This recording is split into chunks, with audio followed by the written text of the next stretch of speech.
En til 25, som den vi står i her, den har 4 sovepladser.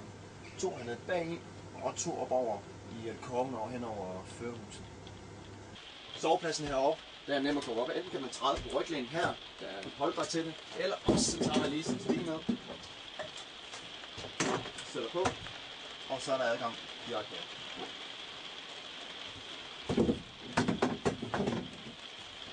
Man kan også bruge bordet her. Det er en lille plads, men det kan lade sig gøre. Det foregår med, at man lige vipper bordet op, fjerner jernstangen her, kører bordpladen ned og sætter hønderne på plads.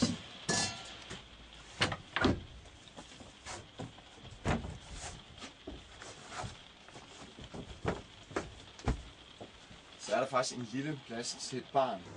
Desuden så er der et fint indrettet køkken. Der er håndvask, med vand i. Der er en multiovn. Der er både mikrobølgeovn, der er almindelig i. Og så er der 3 gasplader. Der er et køleskab med god plads til kølevarer. Samt en fryser med god plads til frysevarer heroppe. Desuden er der masser af skabsplads rundt omkring.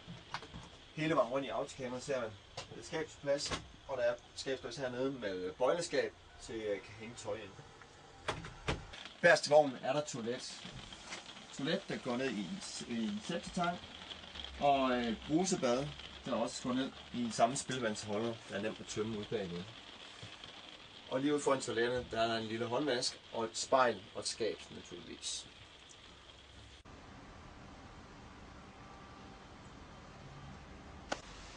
Der er naturligvis et reservedæk her bagpå. Ellers så er der et tank her til påfyldende af vand. Eller man kan påfylde rindende vand ind her, hvis man er opkoblet på en campingplads.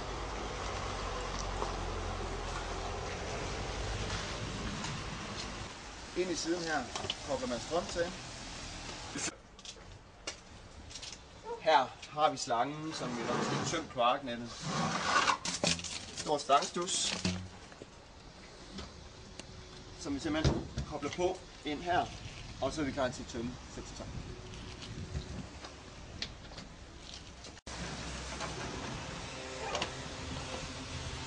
Bilen har naturligvis gas, både til køleskabet og til komfuret, og hvis man skal have varme på. Bruger man al gassen, så kan man tanke den op. Det er en fast gastank, som sidder herinde, men som man fylder på enten på campingpladser, hvor det er muligt, eller på tankstationer.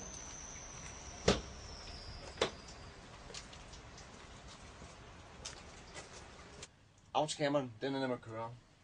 Der er cruise control i rattet, form af knapper. Man kan sætte hastigheden op og hastigheden ned. Man kan slå den fra og til. Der er automatgear. Og ja, det er en dieselmotor, den kører, så den skal lige varmes op, inden man starter den. Indtil lamperne de er gået ud, de fleste af dem, og så er den klar til man tænder den.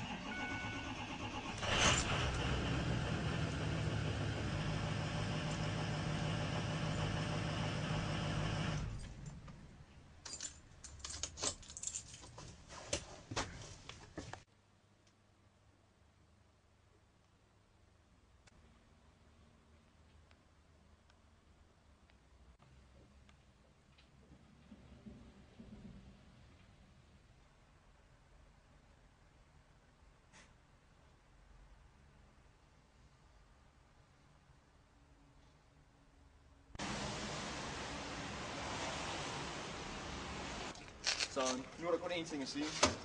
Det er god ferie. Hej.